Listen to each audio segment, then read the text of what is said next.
qui a dû partir du jour au lendemain parce qu'il était censuré, il a refusé d'être censuré.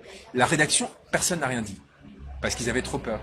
Et du coup, évidemment, vous imaginez bien le climat que ça crée derrière. Donc derrière, est-ce que vous avez besoin d'intervenir derrière chaque journaliste, lui dire ah non, ça t'écrit pas ça? Bah non, même pas. Et l'autre façon de le faire, c'est en plaçant des hommes de main qui vont devenir les directeurs administratifs.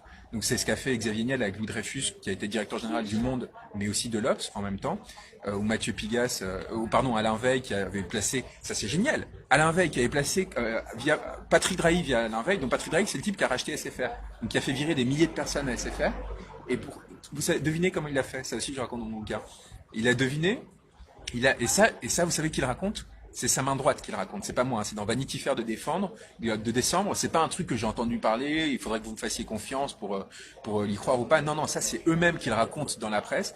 Donc la main droite de Patrick Drahi va voir Macron quand il est sous Hollande à l'Élysée. Il est secrétaire général adjoint de l'Élysée et lui dit écoutez, mon boss, il veut racheter SFR.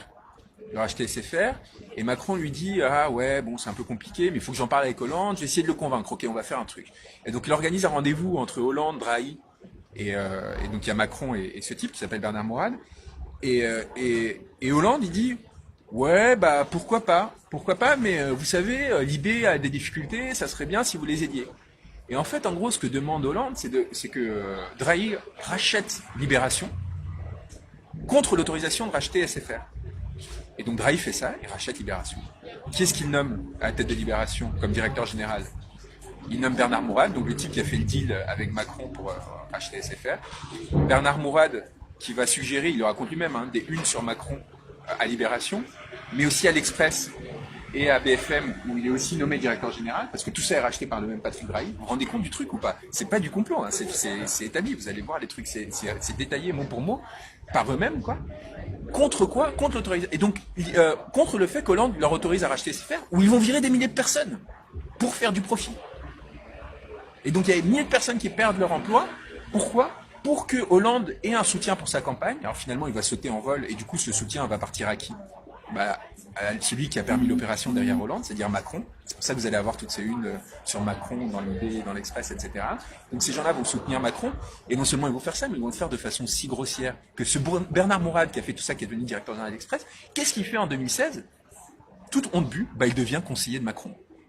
Il est recruté par Macron pour devenir conseiller pour une campagne présidentielle. Il devient conseiller après avoir été directeur de ses médias et avoir fait faire la campagne de Macron. Et après, donc il fait la campagne, et après, qu'est-ce qui se passe? Bah, ce type, il est nommé directeur de Bank of America, une des plus grandes banques d'affaires françaises. Et qui reçoit le mandat de privatisation d'aéroport de Paris, là?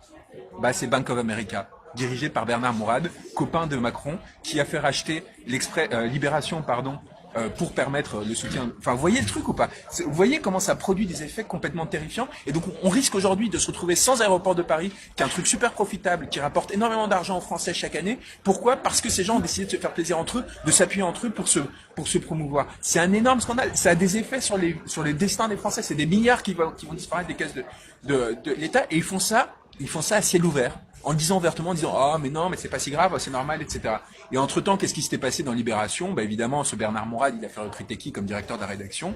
Bah, il a fait recruter Laurent Geoffrin, qui est un camarade de promotion de François Hollande, qui a été plume de François Hollande, c'est-à-dire qui a écrit son bouquin en 2016 sans le dire à personne, et qui en même temps c'est des éditos dans l'IB en prétendant que c'est un journaliste indépendant, et qui continue aujourd'hui à donner des leçons de démocratie aux gilets jaunes, etc.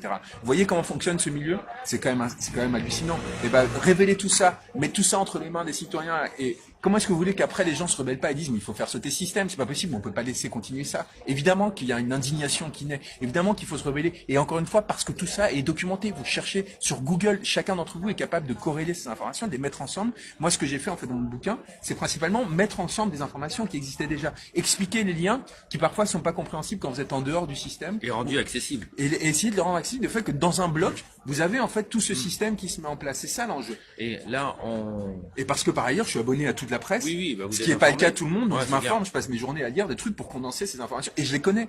Bernard Mourad me contacte, donc ce banquier-là, me contacte pour essayer de me convaincre qu'en fait il a fait ça pour le bien de la France, nanana, parce que comme il a l'impression que j'appartiens à sa classe, il a l'impression qu'il peut me manipuler, qu'il peut me faire recruter, qu'il peut... Vous voyez le truc un peu, c'est quand même un truc de fou, quoi. On vous l'avait dit, aujourd'hui c'est sans filtre. Et cette pieuvre politique, dont les ventouses sont les petits pions de la finance, a englouti la notion de courage politique, Et d'ailleurs, Macron le était courage ouais. politique.